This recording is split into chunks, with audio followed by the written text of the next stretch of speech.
Hey guys, we just got the Neabot NoMo Q11 robot vacuum in. We figured the best thing to do is compare it with a Pug, compare its pros and cons, and what it can do versus a Pug.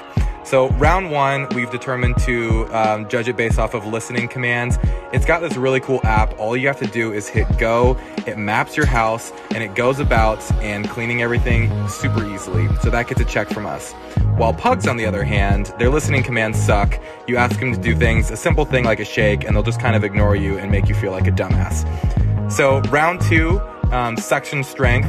The Neabot does a pretty good job at this, gets the job done mostly. While Pugs, on the other hand, do a phenomenal job with suction strength. They'll eat anything you have on the ground immediately without hesitation.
Hey guys, we just got the Neabot NoMo Q11 robot vacuum in. We figured the best thing to do is compare it with a Pug, compare its pros and cons, and what it can do versus a Pug.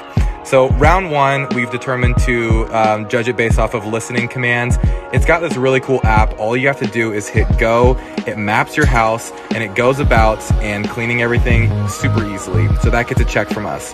While Pugs, on the other hand, their listening commands suck. You ask them to do things, a simple thing like a shake, and they'll just kind of ignore you and make you feel like a dumbass. So round two, suction strength. The Neabot does a pretty good job at this, gets the job done mostly. While Pugs, on the other hand, do a phenomenal job with suction strength. They'll eat anything you have on the ground immediately without hesitation.